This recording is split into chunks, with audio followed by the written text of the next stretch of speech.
Yes, yes. Ladies and gentlemen, welcome to Billsology. I am your host, ARich, Akeem Richens. And if you don't know me by now, please get to know me. This is the Built in Buffalo Network. Dave is not here. Dave is not here. You probably see a resemblance. Do not get confused. I have a very special guest, my boy James Stokes. Stokes, how you doing today? I'm doing great. How about yourself? I'm doing great. I'm doing great. No complaints. No complaints. Before we get started, if you're watching on Twitter, please give this a like. If you're watching on X, please give this a like. Please give this a like. Give this a repost. If you're watching on Facebook, please give this a like. Please share the show. And last but not least, if you are watching on Twitter, subscribe to the Built in Buffalo YouTube channel. Please give this a like. Even if you give it a dislike, at least I know you're interacting with the Built in Buffalo brand. I'm going to go ahead and get started. The Buffalo Bills, our Buffalo Bills, Stokes, has been looked at as a very good team for some time now, right? Since 2017 or so, the Buffalo Bills they broke the drought. The Buffalo Bills organization has been a stable organization for about 5 or 6 years now, and even some younger kids they don't have no idea what the drought is for the Buffalo Bills. Yeah. They see the Buffalo Bills as a good team, a perennial football team in the NFL. The college kids transition into the NFL nowadays. They don't mind going to the Buffalo Bills. They love Josh Allen. They see Diggs. They respect Tre'Davious White, right? So the Buffalo Bills are now a perennial NFL football team. We've had some I would say some mishaps, right? Losing to the Cincinnati Bengals at home last year, losing to the Kansas City Chiefs 13 seconds. We know that how that happened. Now everybody is talking about a window, the window. It finally closed for the Buffalo Bills. Stephon Diggs, he wants out of Buffalo. There's all this turmoil. So I know I hit you with a twist. You wasn't expecting this. I want to get your overall thoughts on what you hearing. What's you hearing about the Buffalo Bills team this year as opposed to years past? Yeah, I think that from last year, it seemed like everyone in the media was like, okay, this is going to be the Buffalo Bills year to win the Super Bowl. And there were so many people picking the Bills to win. And then when the season transpired, how it transpired and how it ended, it seemed like everyone was now like, okay, well, Josh Allen's no longer in the running for best quarterback in the NFL. He's not even in the running for second best. And it seems like even in the AFC, it seems like Joe Burrow has now taken over that mantle of the second best quarterback in the AFC with Mahomes being the unquestioned number one. So it seems like now after being the media darling last year, it seems as the media has turned on the Bills understandably so after that. And now they feel like the Bills, they don't have what it takes to get over whatever the hump they are perceiving the Bills to have. And I think that puts the Bills in really good position. Like, I don't think they got full of themselves last year, but it gives them a different perspective on the season. Everyone around them is not saying, hey, you guys are picked to win the Super Bowl and all this and that. If they're looking for something to reach for, to say, okay, well, this is what we're striving for, this is how we have to, we got to fight against everybody to get to this level. They have whatever that intrinsic motivation for them, as opposed to last year a little bit. Yeah, and I love it, and it's an excellent answer. And now it seems as if the love that the Buffalo Bills was getting in the past is being the NFL darlings and being one of those teams that majority is seen as Super Bowl contenders is now going to our AFC East foe in the New York Jets, and we see them September 11th in Jersey, Monday Night Football, and that is going to be an interesting game. So. I wanna start off by getting into this preseason game a little bit, right? Obviously, the win is a win. We don't really care about the win. It's about who did what at the time that they had a chance to produce, right? And we looked at last week against the Pittsburgh Steelers. It gave even more fans some pause, right? The Pittsburgh Steelers, they were dominant on both sides of the ball, and it definitely raised some questions. And last week, Josh Allen had 3 series against the Pittsburgh Steelers, which resulted into 0 points.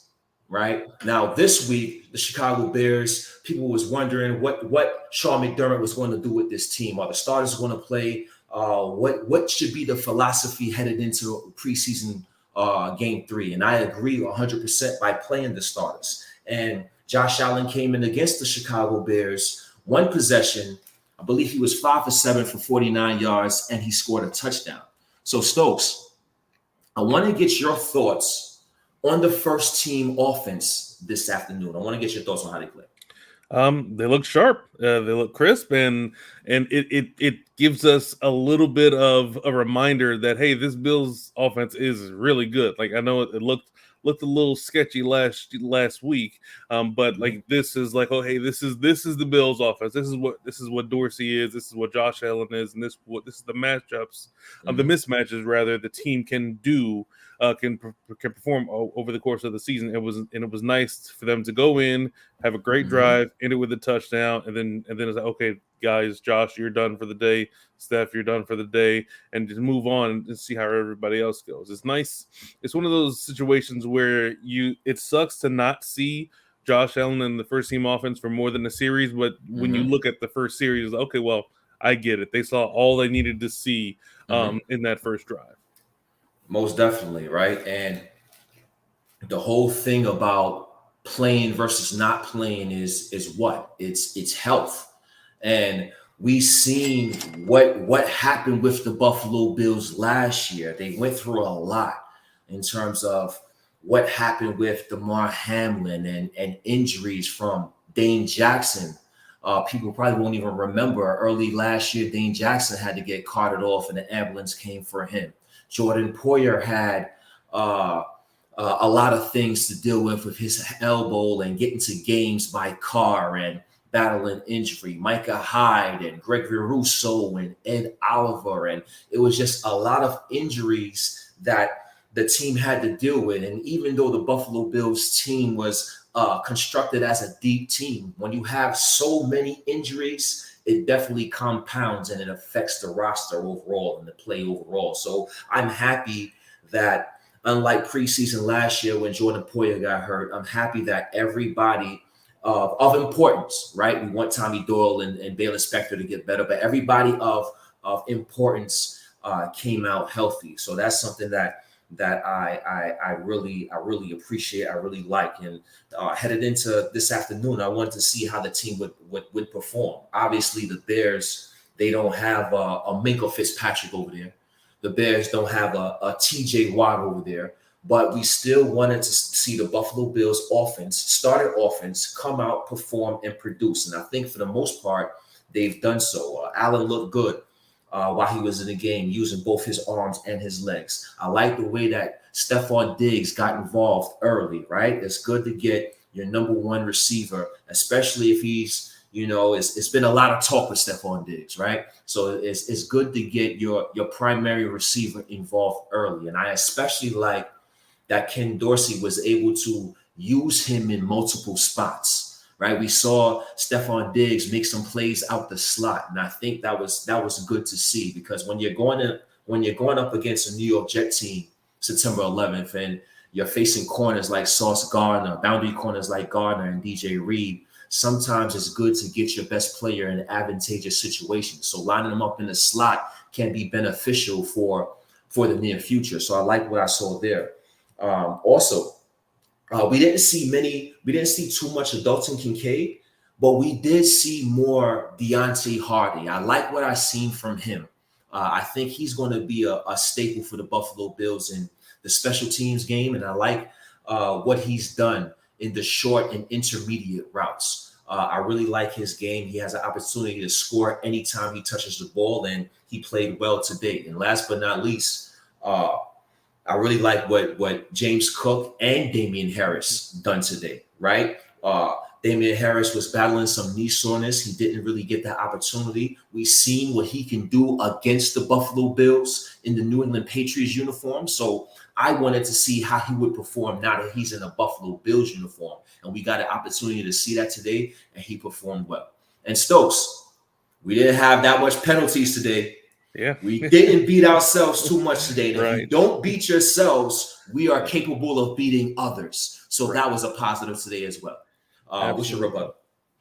Yeah, I mean, I tend to agree. I think that James Cook is going to be a problem. Like when you look at, like you see so much of his brother. I mean, I know it's an easy thing to comp him with his brother, but like when you see him out on the outside, whether it's a screen pass or like a stretch or toss, like when he makes those cuts, they're very decisive and he's shifty. And I think he's going to be a problem for defenses to handle. And I don't know whether it means he's going to have like a 2,000 scrimmage yards year, but I think that when he's on the field, he's going to be impactful, and he's going to find ways to impact the game. And it may be a situation where the offense as a whole, like no one aside from Diggs stands out statistically, but I think when you look at down the line, with all the wide receivers and all the tight ends and with the running backs, like it's going to be like, wow, like all these guys are averaging 4.4.5 a carry. All these guys all the wide receivers are, they're having 80 or 70% catches on their targets. Like it's going to be a lot of problem for defenses to handle. And as long as they stay healthy, as long as Josh is giving them accurate passes, which I have no reason to think he won't, like all those things are going to culminate into, I think, a very as Roy said, an efficient offense. It is going to be really fun to watch just to see how defenses try to adjust to the 5 or 6 guys who can be impactful at any one time. Yeah, and it was definitely very good to see the offensive line have some type of push right in the trenches, because that is going to be critical come September 11th. The game must be, and in football period, right? The game is played inside out. We know it's a passing game, but it's still a combative sport, and games are won in the trenches. So it was good to see our offensive line get some push up front to avoid the big mistakes and to capitalize on positive plays. It wasn't too many positive plays that turned into a negative because of penalties. So that is something that I think Sean McDermott and the Bills coaching staff have to continue to reiterate week after week. We want to play sound fundamental football. We want to be technically sound, and we want to avoid the big mistakes. And today, offensively, the starting offense, I think they did a good job doing that. Yeah. I completely agree. And when it comes to like offensive line, you notice the really good ones and you notice the really bad ones. Like there's Right. it's just the average ones you don't really notice, and that's that. I'd be fine with an average offensive line. Like no one noticed anybody, and that's fine. But what we don't want is for Josh to be always running for his life and you just having the inside of the offensive line caving in. And I think that from the guard position, I think we have some pretty good answers, and as well as having depth there will be very much beneficial for the pass game as well as the run game. And when you have all those types of different weapons that we've discussed, like we just need an offensive line that's not going to crater everything else. 100% agree. Ladies and gentlemen, if you are now getting in tune, you are watching Billsology, myself, Kareem Richens. I have a special guest, my boy James Stokes in the building. DM3 had an emergency, and I was delighted to ask James and come on and help me out with this show. So you are now in tune to Billsology. Welcome. I wanna transition over a little bit, right? I want to transition over to the defense a little bit. I spoke about the Buffalo Bills offense today, in this preseason game. And that was partly because of how they looked last week. I felt they was out of rhythm. I felt they frankly got kind of manhandled by the Pittsburgh Steelers. But transitioning over to the defense, I want to ask more specific questions. Then we could branch this thing out to a broader perspective. So Stokes, let's get right to it. I want to know what's to make of the Bills' struggles coming from the middle linebacker position. It's so that one is it seems like it's an easy answer, and it's also multifaceted. Mhm. I don't understand what the front office and McDermott saw in what we had that made them think, okay, yeah, we're good going in with what we have, whether it's AJ Klein or Dotson or Bernard. I don't know, and we don't see everything that they see. And when Mhm. it comes to the middle linebacker position, it's such an important position that maybe they undersold how important it is, just because Wow. Tremaine Edmonds was so consistent. Like Mhm. he didn't always have to stand out, but he was like, okay, we know he's going to be there. He's going to do what he needs to do. Mhm. That they think that maybe they can go ahead and scheme whoever it is that they can be what Tremaine Edmonds is. And Mm. I think they maybe overthought that aspect of it, and they Mm. just figured that who we put out there, I mean, if it's just a cog in the machine and the machine's going to run.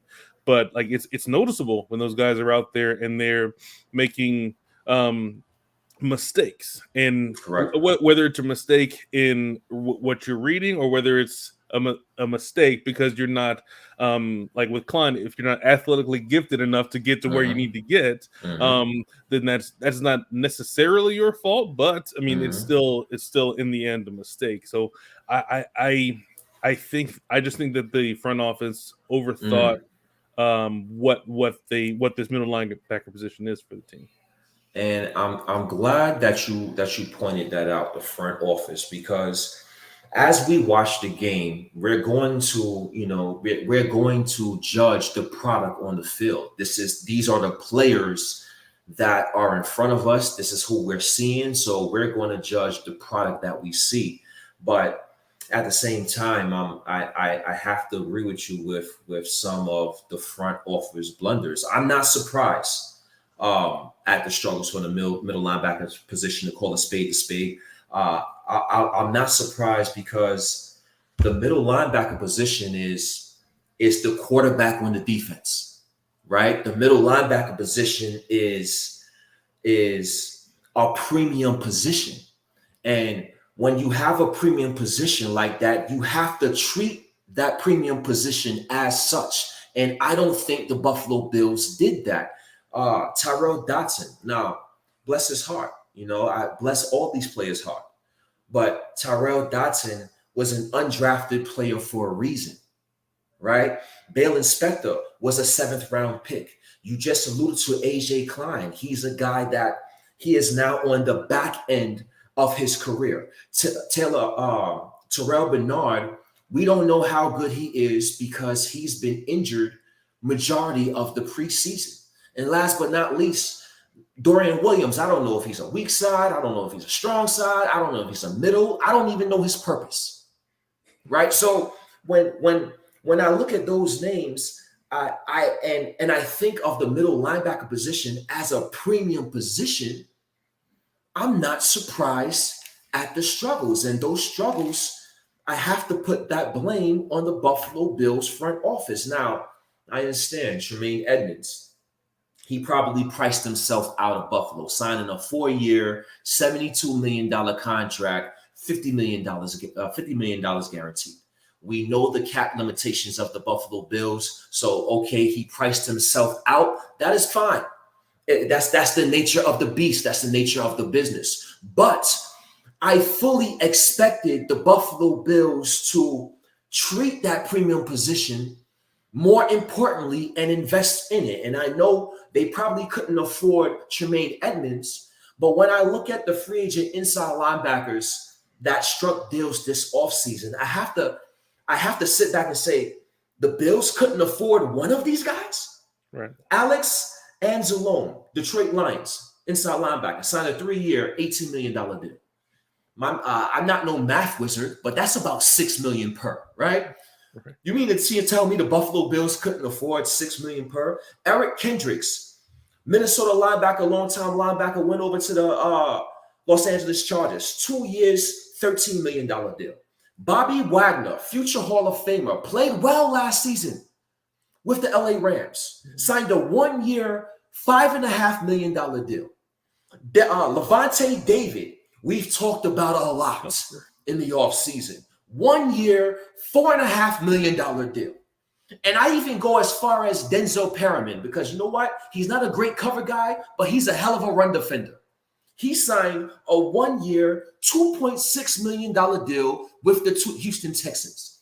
In my opinion, the Buffalo Bills ignored the importance of the middle linebacker position, and that is why we have these struggles today. You mean to tell me we couldn't afford any of those 5 guys on the list? Yeah, so part of me thinks that, since there was so much, whether it was talk about Nuke or OBJ, part of me thinks that maybe the front office was trying to save whatever cap space that they were gonna need to try and figure out the cap to get Hopkins or Odell. But so maybe that's the reason that they didn't go after a middle linebacker. But yeah, those contracts, and Drew Tranquil was another one of those middle inside linebackers that Yes. he could have had. He ended up going somewhere else. So I mean, there are so many different options that made sense to where you don't have to try to fit a puzzle piece that doesn't really work. Like the guys that are there now, it just doesn't seem like they fit what is necessary for the middle linebacker position for this defense. And it's definitely a worry. I can only hope that like the rest of the defense, and maybe Milano can do some Superman stuff and make the middle linebacker look a little bit better, just because he's so good. But in the end, I think if that's the one like glaring piece, is a big piece to be bad at, but the rest of the defense is really good, so we can hope that the middle linebacker position doesn't end up being a position like it's very difficult to target that position when you're talking about offense. Like you can target, whether it's defensive ends or corners and things like that, but it's hard to target a middle linebacker. I mean, aside from the middle of the field with like the tight end type stuff. But I think it could be something that could be covered up in some ways, but I definitely agree that it was a miss to not even try and have some sort of veteran upgrade at middle linebacker this offseason. I definitely agree, man. I definitely agree. Stokes in the building. ARich, Hakeem Richards, you're in tune to Billsology. We're just discussing, if you're now getting in tune, we're discussing the middle linebacker struggles and who's to blame there. Is it player? Is it staff? And I think we both gave some interesting arguments to this discussion. So I want to go ahead and I want to move on from the middle linebacker position, and I want to talk about another position along the defense. I noticed when the starting defensive team came out today, and I looked at the defensive backs, I seen Christian Benford out there with the starting unit opposite of Tre'Davious White. And honestly, was I surprised to see it at first? Yes, a little bit, but Benford has been a player ever since he's been drafted. He had some injuries last year, but he did flash a little bit. And this year, he's a big player. I know they discussed moving him over to safety. They finally came to the conclusion that they are indeed keeping him at cornerback, and he looked good today. He's a big player. He's a physical player.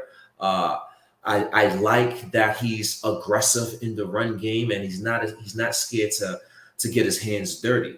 But when he came out, I noticed another thing. Not when he came out. When Tre'Davious White came out, I noticed Dane Jackson was the next guy in the pecking order and not Kaiir Elam. So that leaves Kaiir Elam fourth in the pecking order in terms of boundary corner position. So Stokes, I wanna ask a question. This is a 2-part question, but I'm gonna get your first part obviously first. Thoughts on the overall depth of the cornerback position for the Bills? I feel like I guess the best word would be uneasy. Because we have a lot of cornerbacks to where, okay, exactly what their ceiling is. So like with Dane Jackson, what he is. You probably want a guy like Dane Jackson on your team, but you're not going to depend on him to be a number one corner. And if you have a guy better than him, he's going to be out there. Like Taron Johnson, he is a slot corner. That is what he is. It's what he does. Trey, of course, we know what he is. He's great as a number one cornerback. If he continues to come back into what he was prior to his injury, then fantastic. But after that, you have a lot of guys that you don't know what you have in them. Like as you mentioned, Christian Benford, like he showed flashes, but there were times where he wasn't able to get on the field, whether it's injury or whether it was play, like he wasn't able to stay on there. And then, of course, as you alluded to, Kaiir Elam, don't know what it is with him, whether it's technique, whether it's the inability to read what it is, whether it's route combinations or whether it's his role within a specific play. Like there's a reason that he's not getting on the field. I would imagine they want him on the field as much as possible, but for whatever reason, he's not able to get on there. So I don't think it's hard work because he has so much preparation he puts into his craft that it's got to be something else that we just aren't able to see. Whether he just doesn't, maybe he can't stop holding in practice. Maybe he can't stop, making mistakes, and we don't know. It's very difficult to tell sometimes, what's keeping these guys off the field. And the fact that he's the fourth on the depth as far as boundary corner, that is very concerning. When I look at the overall depth of the position for the Bills, the cornerback position, I'm in favor. I like it a little bit. I think we have a lot of solid pieces at the cornerback position. Are any cornerback right now spectacular or a top flight shutdown corner? No, but I do think we have guys that are solid enough to fill in, God forbid, Trey White sustain an injury, right? So I really like the depth from the cornerback position. Trey White is coming back. He's in his second year removed from the ACL. Players usually play better their second year removed from a major injury like that as opposed to their first. I believe he's going to start trusting his knee more. And I know that it was a mental hurdle that he had to overcome with his ACL injury. I don't think he had an injury like that in his life. And I know that mentally he had a lot to battle. And I think he's going to get that trust and he's going to play better in this 2023 season. Dane Jackson is a guy that, in my opinion, he's looking like he's picking up exactly where Levi Wallace left off, right? He's one of those guys that you would think when you get other cornerbacks like a Kaiir Elam, you would think that Dane Jackson would get unseated, but he's just a scrappy player and he's just fundamentally sound. And I like what I've seen from Dane Jackson ever since he's been drafted by the Buffalo Bills. That Pittsburgh collegiate program just produced a lot of tough players, which I like. Taron Johnson, in my opinion, is one of the better slot cornerbacks in the game. He never comes off the field. Does he give up plays? Yes, but he's always in the vicinity. He's always around. He's always around the ball. He's always making plays, and he's usually one of the few Buffalo Bills players that make the bigger plays on that Buffalo Bills defense. Christian Benford, a fifth-round pick.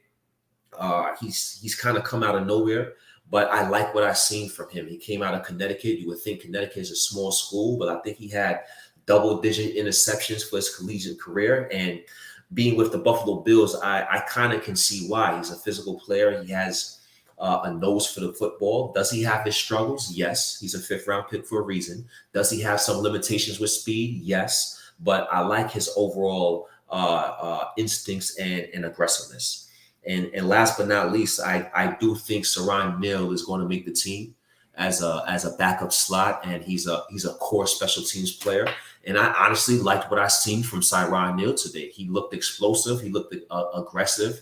He looked like he was playing without thinking and just making plays on the football. So overall, I think the cornerback depth is not spectacular for the Buffalo Bills, but solid 1 through 6.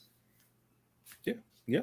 I completely agree with that. I think that, all those guys have roles on this team, and that's important that you have guys like you have the guys that you know what you're going to get from him. You have guys that you hope can be better and flash. Like you hope that Benford and Elam and even Trey White makes that leap to get to that next level. And but if things don't go well, you know that hey, we know what we have in Dane Jackson. We know we have in Teron Johnson. We're solid with Saran Neal. Like he's going to be an ace on special teams. He can come in and do a whole bunch of things. Like and I believe Cam Lewis was mentioned as well. Like if you have those guys who can fit these multiple roles, it makes the unforeseen things that can happen over the course of a season, they're easier to handle because you've got guys. Okay, these guys can do 1, 2, and 3. So if someone goes down, hey, next man up, and the drop off isn't as severe and as you would in like a QB1 situation. Like Correct. that's a severe drop. Like when it comes to the cornerbacks, they can be interchangeable, and that is solid. But when it comes to the cornerback position, you can see what good cornerbacks or a combination of good cornerbacks can do for a defense. Like if you just look at the New York Jets, you got DJ Reed and Sauce. Like they make the defense look a whole lot better. And I'm not saying the Bills can't be that, but they haven't been. They weren't last year. I'll say that they weren't last year. They could. You can see guys go forward and push forward and become a better player. But we're hoping for that. We just haven't seen it yet. Right. And I'm going to go ahead and I'm going to put this next question up. I'm going to start. I'm going to lead with the answer to this next question. I'm going to get your rebuttal, and then I got Lance in the background. Lance, I want you to find 2 questions for myself and Stokes to answer after we get through this topic. So I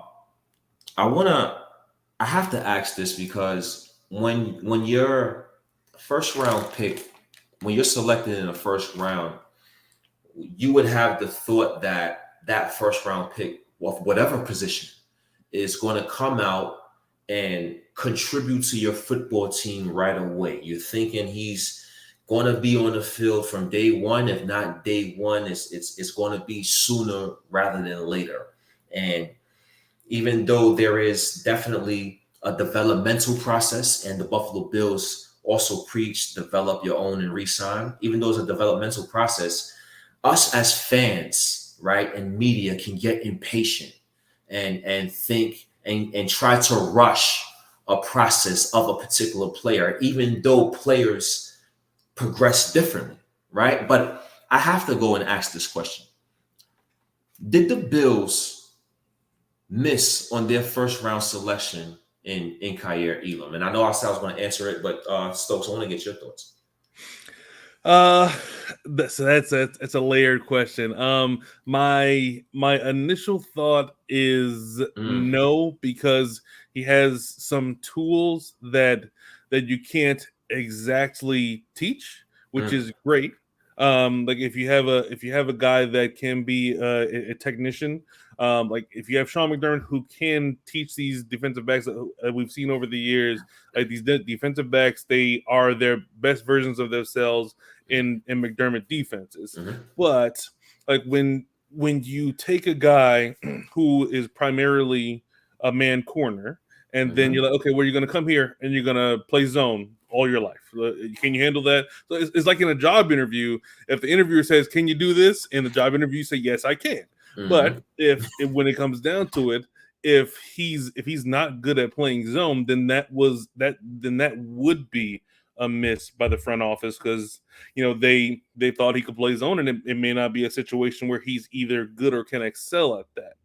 But if it's a matter of just changing his mindset, whether it's how he's bailing, how he's doing whatever he needs to do for his technique, if that's all that's missing, then if it takes time, then it takes time, because once you unlock it, you have a guy that can be very physical. He's got the length, he's got the speed, he's got the talent. Like it's just a matter of unlocking it. Like we were waiting on Greg Rousseau. Unlock whatever he is, and then once that's unlocked, then it's going to be great for the defense.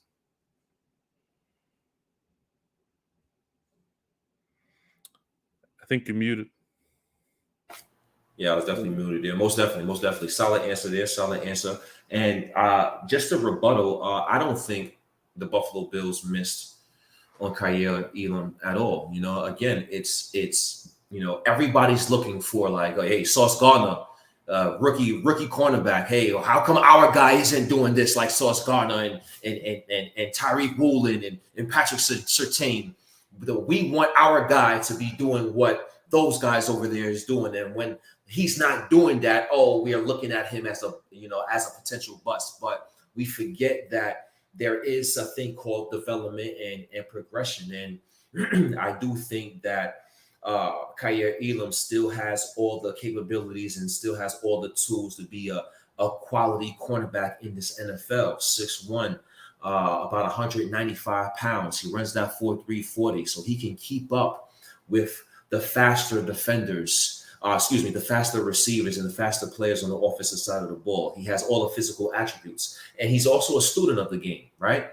We're talking about a guy that is constantly watching film and carries his notebook with him and is constantly jotting notes. So when you have a guy with the physical attributes along with being student of the game and wanting to grow and wanting to get better, I think it's only a matter of time before that player starts to see those favorable results on the football field. But we just as fans have to give that player the time to progress. And it's definitely not easy to do so in his situation, right? Because what do we speak about with Kaiir Elam? He is a man cover corner that is in a cover 3 base scheme. And the Buffalo Bills knew what type of scheme they've been running over the years. And the Buffalo Bills also knew what type of player Kaiir Elam was on the scouting report and still persisted on drafting him. So it's up to the Buffalo Bills, that front office and that defensive staff to get the best out of Kaiir Elam. So until they do that, until we see more time with Kaiir Elam, it's way too early to write him off. I still have a lot of hope and a lot of belief in Kaiir Elam. Yeah. Could not agree more. I hope that they can figure whatever it is out with him, because as you mentioned, he's got all these physical attributes that would make him a great corner. It's just a matter of connecting those dots that are keeping him off the field, and maybe it is time that he needs to just watch the game and watch the way the defense runs, because if he's not comfortable with his zone, let's not put him out there to make a bunch of mistakes. And if he's got, whether it's confidence that can be docked down, like as a cornerback, you probably shouldn't have confidence issues because they're supposed to have that unwavering confidence. But if that's something that is an issue of his, having him go out there and get burnt every single day, I don't think that's going to help. So it's just a matter of connecting those dots, figuring out what it is that he's missing, and scheming that or teaching that or whatever that is. And once that happens, it's going to be great. The biggest hope is that him getting unlocked coincides with Trey being great also. Exactly. Excellent comment there. Once again, ARich, Hakeem Richards, James Stokes. You're in tune to Billsology. I want to get two questions. Lance, see if you can find me 2 questions to answer. Put one up. Super chats do get priority, by the way, so if you definitely want to get your comment read, super chats do get that priority. But I want you to answer this, Stokes. What we got in the comment section here? Suzanne says Elam puts in his work, and I hope the Bills help him develop. Right? Yeah, we hope that. Right? We saw Trey Lance get traded from the San Francisco 49ers to the Cowboys. We're going to discuss that in depth in a minute, but he's going into his 3rd year. The San Francisco 49ers, they moved up to get him, and they basically gave up on him, right? And that's San Francisco's decision, but I'm not sure if they did give him a chance to develop. I want to give our guy a chance to develop in Kaiir Elam. Lance, one more. What else we got? Let's go into this comment section here. Good point, Stokes. Pretty good bounce back from McDermott starters, both sides of the line today. from the most part, coming from Zach Madden. Stokes. So, what's your overall thoughts before we move in transition to another topic? Give me your overall thoughts on the defense as a whole. You like what you saw today? What's your thoughts? Yeah, I mean, it was nice to see the defense making a few plays. One of the guys that I thought really stood out was AJ Epinesa. Like it seemed like even when Fields was out there, like he was getting close. There was the one play where he got and like missed the swipe of the ball by a couple inches. Like each time he was in a pass rush situation, like he was getting there, and it was very nice to see because Epinesa, like from the time that he got to the Bills and transitioning, whether it was like through the weight training and all that stuff like that, like when his second year, like we were just hoping that he would show what he showed at Iowa, and like it would be nice to have more. I mean, we've got a lot of depth on the defensive line, which is wonderful, and just if Epinesa is good, that's like found money because we have three guys that we feel pretty confident in between Vaughn and Group and Floyd. Like we're good with those guys, but if a guy like Boogie or Epinesa like takes a leap in whatever their next level of development is, that would be great for the Bills because more waves and waves and waves sends in at quarterbacks. I'm sorry, would be great. And I thought I love the way Epinesa looked today. So Von Miller, I don't know if he's going to play or not September 11th. If I have to take an educated guess, I would think he's on a PUP list and he'll miss 4 games. But with Von Miller's mentality, you never know. I personally would start Leonard Floyd opposite Gregory Rousseau opening night. Who would you start opposite Gregory Rousseau? Yeah, definitely Rousseau. But I mean, I feel like Vaughn is he'll be in their ear like, hey, I'm ready. Like SpongeBob. I'm ready. Like, he's gonna say he's good to go, and he's gonna want to be out there because it's Monday Night Football. Like it seems like anytime there's a like primetime game and Vaughn's involved, he wants to be out there to show off. And I feel like if he says he's ready, maybe they don't start him, but maybe they do suit him up. But I think that if Vaughn's not out there, then Floyd would be my answer. I don't think I would start either Epinesa or Basham at this time opposite Rousseau. But I mean, in the end, like they're all gonna play. They're all gonna play some. Like we send them out there to keep them all fresh. So everybody's gonna get a chance to play. It's just a matter of who starts the game. And Rousseau's, of course, the locked in defensive end on that side, and then it's just a matter of who's out there opposite him. And I think it would be Floyd if Vaughn isn't able to talk them into playing. It's going to be interesting to see what the Buffalo Bills do come cut down day, right? I've seen some interesting things. We've seen Christian Benford out there starting.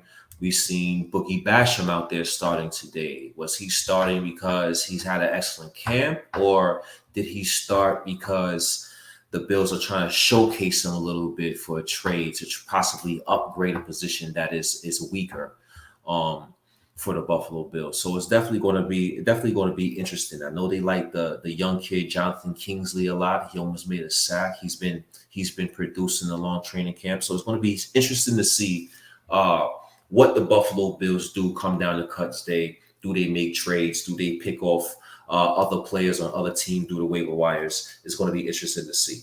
I want to move on, right? I spoke about it a little bit. Trey Lance was traded from the San Francisco 49ers to the Dallas Cowboys for a 4th round pick.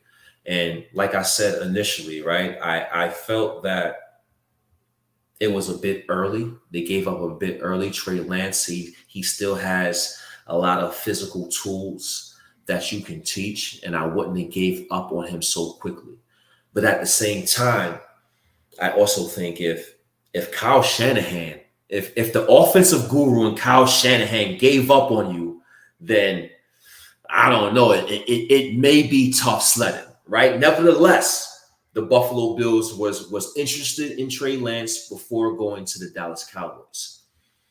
The Buffalo Bills have Kyle Allen and Matt Barkley at quarterback. How concerned are you at the quarterback 2 position for the Buffalo Bills? I mean, so like when you hear quarterback 2, it's all disaster scenario. Like it's you never want to have to think about that because QB1 is so great. Um, but I feel like there isn't a viable guy that would come to the Bills in free agency. Like most of the guys who latch on to teams, they go to teams because they think they have a chance to play. And when you have the Bills, like you're only going to get a guy like that through a trade because like the veterans, they don't usually unless they're really really comfortable in the backup position. But most of the guys that you can see that would be serviceable, they're only going to go to teams that where they feel like they have actually an opportunity to play. And I feel like Trey Lance, like he costed a mid-round pick to them. And I don't know whether the Bills would or should have given that up for a player that like best case scenario is he never touches the field. Like Right. that's the best case Correct. scenario. And to give up a mid-round pick for that is not really where I think would be best suited. But at the same Yes. time, the way the quarterback 2 position is, like Kyle Allen, like the way he started the game, I was like, "Woof, this is the backup." And then he threw that dot to Quentin Morris. I was like, "Oh, well, all right then." So it's very scary to think about any snap that Josh Allen does not take, and like it's really difficult to consider it. And I don't like the quarterback 2 position where we are, but I don't think it should be spent via draft picks to upgrade it. And I agree 100%. Even a couple of weeks ago in Billsology, Dave asked me about Trey Lance and would I trade a 3rd round pick for Trey Lance, and I said absolutely not, because we're trading a mid-round selection we can possibly hit on for a guy that probably won't see the field if it's the best case scenario. So I would entertain Trey Lance for a 5th or 6th round pick, but a mid-round pick is a bit of a stretch. Getting into the quarterback 2 position for the Buffalo Bills, I'm moderately concerned, right? And I'm moderately concerned because I'm not sure if, God forbid, Josh Allen goes down. I'm not sure if Kyle Allen is a guy, because when I see the quarterback position, the number 2 quarterback position, I see it as if, okay, if my guy goes down, my QB2 is capable of holding the fort for 2 or 3 games, possibly going 2-1 in that 3-game stretch, right? That's what I want from a capable quarterback 2. And I'm not sure if Kyle Allen can hold that fort down. God forbid Josh Allen goes down for that 2 or 3 game stretch. So that's where I have some concerns. But when you're thinking realistically, right? Any team in the NFL right now that has those Super Bowl aspirations, if your quarterback goes down for an extended period of time, any starter, it doesn't matter what backup you put in. it's not going to matter. That team, that Super Bowl contending team, now took a major hit. So I'm with you. I do have some small concerns, because if you're thinking about Josh Allen and the way he plays and the nature he plays, you want him to be careful, but you want to have this solid backup. But realistically, man, we need him to win the Super Bowl. The backup is not going to do that. So go get me a middle linebacker. Go find me an offensive tackle. You want to upgrade the team? Look for those positions when it's time to upgrade the team. Not necessarily quarterback 2. I'd run Kyle Allen out there on the 53-man roster at this point, and I'm looking for upgrades elsewhere. Yeah, I completely agree with that. I don't think it's worth using an asset for a player that you never really want to play. I mean, if worst case scenario, I guess if Josh Allen gets hurt and we have to try in season, like if it's a major injury, hey, Josh is not coming back. Hopefully, through the trade market, a backup can be found in that way. I mean, not that teams really trade them too much, but like we'd have to. I'd rather wait for a situation like that rather than trying to get a guy now at a cost like that.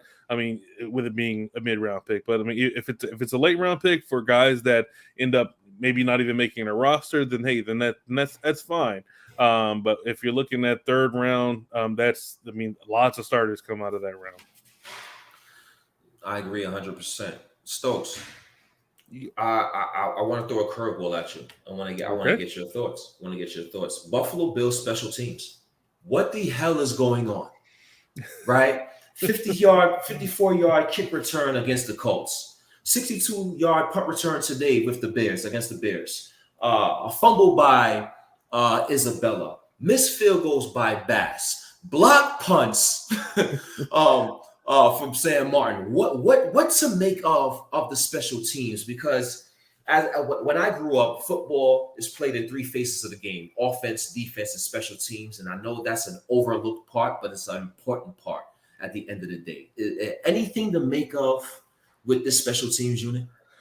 I mean, I think special teams more than anything else is all about assignments. Like, know what your role is and achieve or succeed at that. And that's what special teams has generally been. Like, you don't have to be super duper athletic to do a lot of the things that you need to do for special teams. It's just a matter of, hey, you have this lane, contain this lane, and everything else will be fine. And it just seems like for whatever reason, that's not happening. Or when it comes to a fumble, like, hold on to the football most first and foremost. So I think special teams is mental, and like if it's a situation where the entire special teams unit is what's going to be out there, that's scary.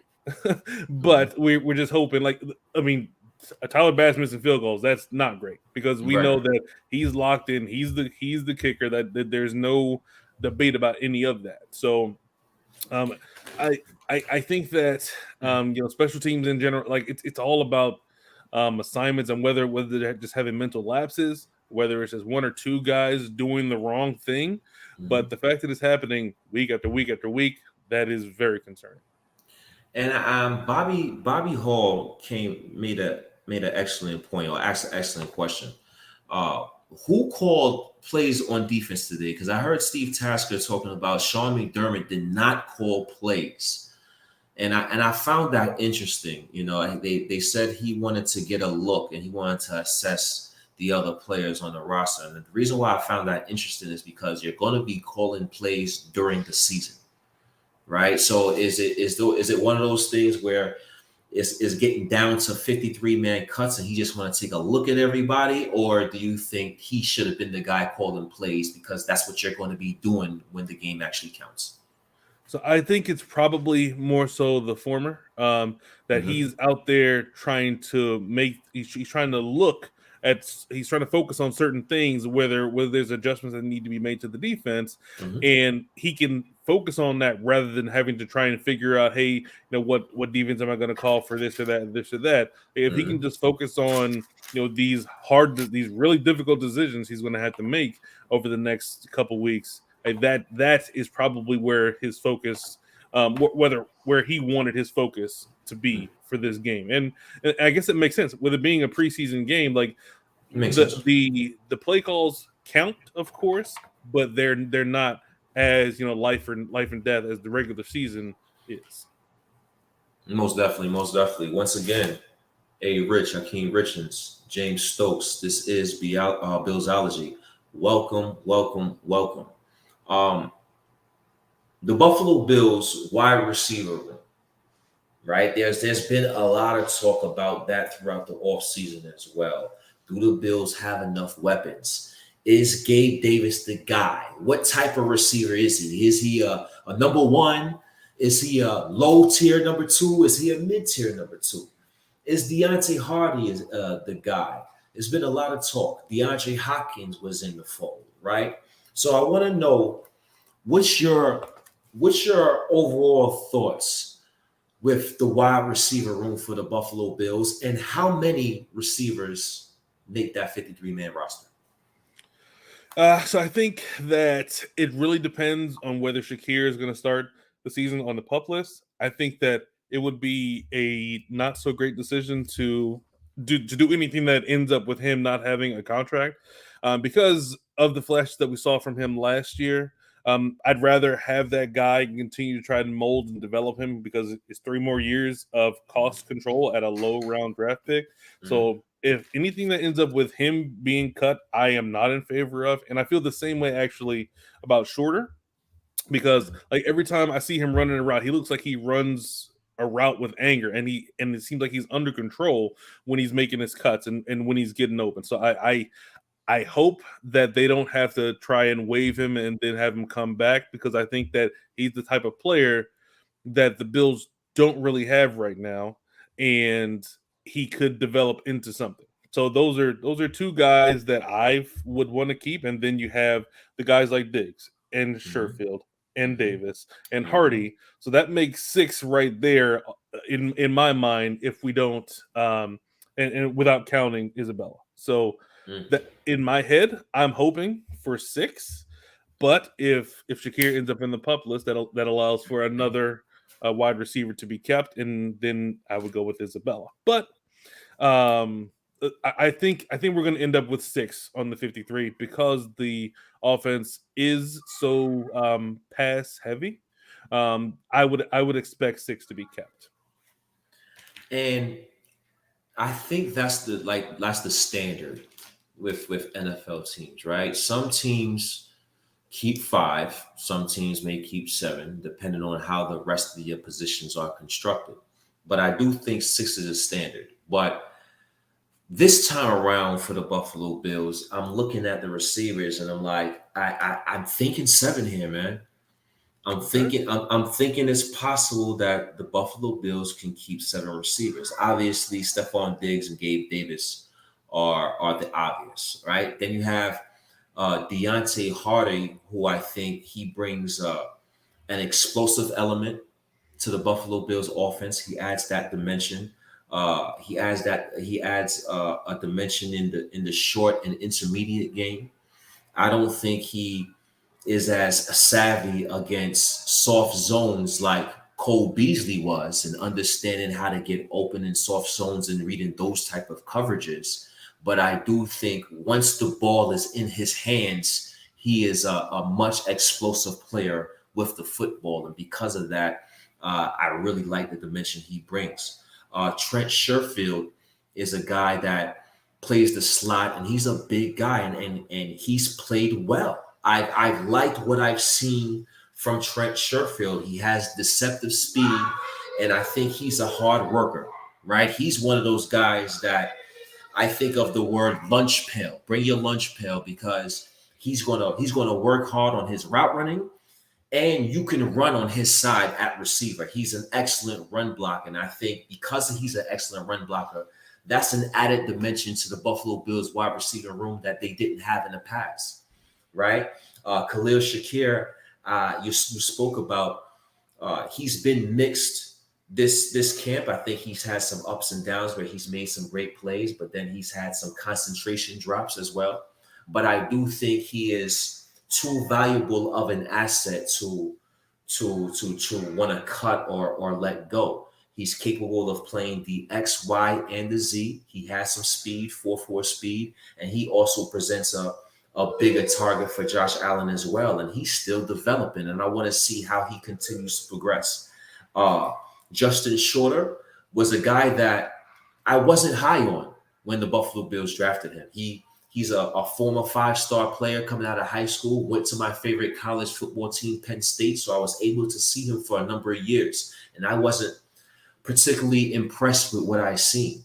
But he does have that DK Metcalf kind of build, right? And he has that. You see the physicality that he plays with, and I see him from the last time I seen him play for Penn State, and when I see him now, I see the leap in progression, and because of that, I'm excited to see more, and I don't want to cut him, and I don't think I want to take a chance of of putting him on the practice squad to let somebody do an Isaiah Hodgins and pluck him from our practice squad. So because of that, I want to see him on the team. And Andy Isabella is another guy that he seems redundant in terms of being a player like Deontay Hardy, but at the same time, so what? Football is a combative sport. It's a next man up situation at any given moment. And he seems like, God forbid, if Deontay Hardy goes down, and he does have injury history, which makes even more sense to keep Andy Isabella, it would be a seamless transition to plot Andy Isabella right in all of Deontay Hardy's spots in the offense, playing the slot, as a gunner on special teams, or as a kick and punt returner. He's just a seamless transition. And because of that, I would keep him on the team, and I would keep 7 receivers for the Buffalo Bills. Maybe not all 6 active on opening day, but definitely, all 7, but definitely all 7 make the 53-man roster. Yeah, so I think with Isabella, I think like if any of the guys would be a guy that would be a practice squad, that would be the guy, because you don't want to lose the contract of Shakir. You don't want to lose the contract of Justin Shorter. And when it comes to Hardy and Isabella, like Isabella, short-term contract. So if it's a situation where he's the guy that if he ends up on the practice squad and someone takes him, well, that's just the risk you take. But when you have a young guy that, as you mentioned, we don't want the Isaiah Hodgins situation to happen again. Like, he's a guy that he was on the team, he was developing, and then we put him on the practice squad. Giants take him, and now he's been pretty good for this team. I don't think we want that to happen again. So I think Isabella would be the guy that you'd put practice squad and bring him up if you're not gonna carry 7 on the active. If you're going to carry 6 and have that one guy, if you carry 7, then that's cool. But the guys that aren't on the field, they definitely need roles. And you mentioned the guys, they like the special teams. Okay, that's great that they can be part of that. But yeah, as long as we're taking the best advantage of that 53, I am all for 7. But as you mentioned, with the redundancy of them both, like if Hardy's healthy, then Isabella, like who's going to be out there playing more often than not? Correct. But Hardy has had injury issues, so like we definitely need another option if he's a player that we're not able to depend on as much as possible. Correct, man. Correct. I've really enjoyed this show so far, Stokes. It's been fun. It's our first show together, and it hasn't been a bad one at all. I like the chemistry. I like how we're flowing. I appreciate everybody in the comment section tagging along with us tonight in Billsology. Shout out my brother DM3. Hopefully we'll have him back next week and discuss the New York Jets week 1. But I'm glad I have Stokes today. Last but not least, Stokes, before I get into our final thoughts, any players that we didn't discuss today stood out to you? And it doesn't even have to be necessarily in today's game, right? Is there any players that stood out in other games or in training camp that you see that's not being talked about that you want to kind of put a finger on today? I think the easy answer. I mentioned Epinesa earlier, so that was the guy that I mostly saw today. But like Darrington Evans, when you have that run, that's a run that can keep you employed for quite a bit. Like whether it's on the Bills or whether it's somewhere else, like you can just show them that tape and they're like, okay, all right, well we can figure something out with this guy. So I like what I saw out of Darrington Evans. But like when you look at the type of competition that he would have to try and make a roster spot, there's tough sledding between Lat Murray and James Cook and Damian Harris. Like there's a lot of work that he would have to get through in order to make it onto the roster. So I'd be surprised if he made it, but I do think he's going to find a role somewhere just because of the way he played today. Most definitely. I like how Evans played a lot.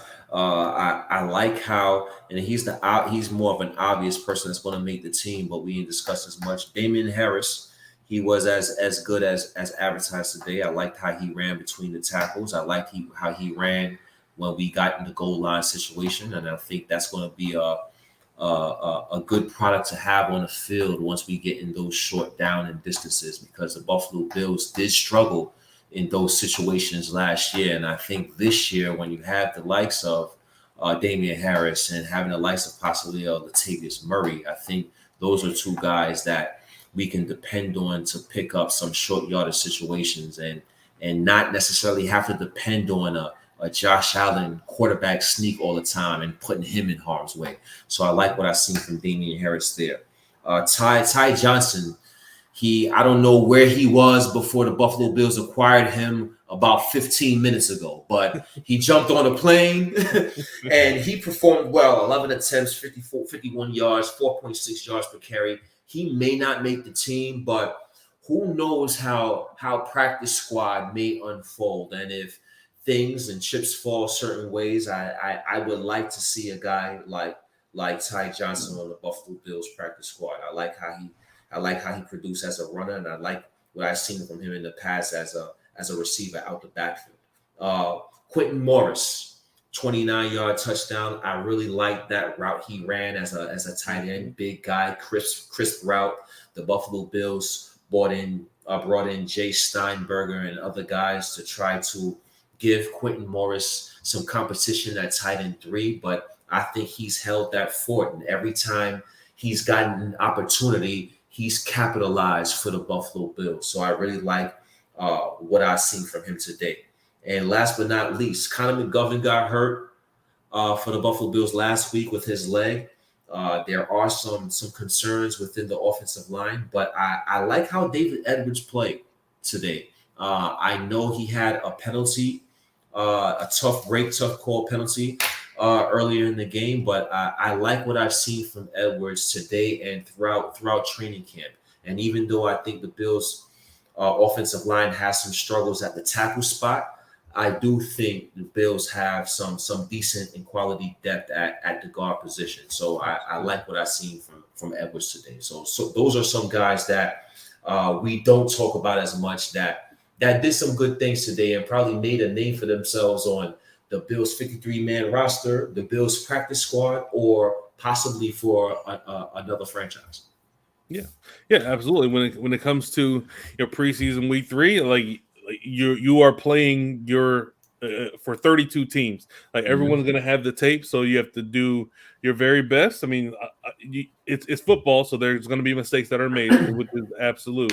But you're playing for all those guys like outside of the 53 or close to it. Like whether it's the Bills or whether it's another organization, like you just want to put your best foot forward. And I think that a lot of guys showed that whether it's this situation, which we prefer, but like if the roster numbers don't bear out, like we wish them the best, and hopefully they can make a good name for themselves wherever they go. But it was a nice bow on the way the preseason ended for the Buffalo Bills, and it got me even more excited about what's to come. Yes, man. I agree wholeheartedly, man. I agree wholeheartedly. Once again, James Stokes, ARich, Akeem Richards, Billsology. This has been a good show, man. I really appreciate everybody for tuning in. James, let me get some final thoughts. Anything that you want to say before we get out of here about what you got going on, or about the Buffalo Bills team offensively, defensively as a whole? Give me some final thoughts. I'm very excited about the season. I think that what we should be wary of as fans is that how this team looks week 1 is not how they're going to be looking in week 13, 14, 15 and going forward, because there are so many things that are at the beginning of the season, whether it's Dalton Kincaid's progression and involvement within the offense, and Von Miller getting back to what he is defensively. So if the Bills get out of the gates rough, if it's a tough time the first few weeks, I know as fans we are built into panic. I hope that we don't, because the team is going to look different as everything gels together as a team. We know that Dorsey, we had questions about how he would call plays last year. and now hopefully the second year in it, it's going to look a lot more crisp. Like, we can all hope that every drive of the season is like the first drive today, but it's not going to be. There's going to be 3 and out. There's going to be like, what the heck are you calling, Dorsey? We're going to think we can call better plays, but like, let's trust whatever they're doing and hope to God that whatever they're thinking that middle linebacker comes to fruition. Yeah, most definitely, man. The football season is a marathon, not a sprint, right? And throughout 18 weeks of a season, you're going to have some highs, you're going to have some lows. In my opinion, as fans, we want to stay as even keeled as possible. Yeah, there are going to be some exciting moments and some highs, and yeah, there may be some disappointing moments and some lows. But we have to understand that it's a long season, and we have to give our players, our coaches, the opportunity to make those necessary adjustments and come back and improve on a week-to-week basis. So I'm excited for the season as well. I'm excited for opening night, Monday, September 11th. We're going to have a lot of shows on before September 11th, discussing and analyzing and breaking down the game. So please be in tune for that. And I'm just ready to kick it off, man. I do think that there is no such thing as a Super Bowl window being closed when you have the type of quarterback we have in Josh Allen. And I think as long as we stay healthy, I think we went through a lot of trials and tribulations last season. I don't think another team in the NFL endured the type of things we endured throughout the course of the season, and possibly NFL history, where players almost witnessing their fellow player possibly dying on the field to injuries, to having to change fields because of weather conditions. And I'm looking forward to a more stable 2023, 2024 NFL season, and I'm definitely looking forward to it, man. I appreciate everybody for tuning in to Billsology today. I appreciate for Stokes for tuning in. Excellent job today. You gave great analysis, great assessments, and I'm excited to have you, first and foremost, a part of the Bills and Buffalo brand, and I'll be looking forward to doing more shows with you in the near future. Thank you. It's been a pleasure. Glad to be part of this, and I love talking about football. I love talking about the Bills. So it's been a pleasure on the show. Most definitely, from Mr. Stokes himself, ARich, Hakeem Richens, my boy Lance, the president of BIB in the background. This has been Billsology. Until next time, ladies and gentlemen, go Bills. Go Bills.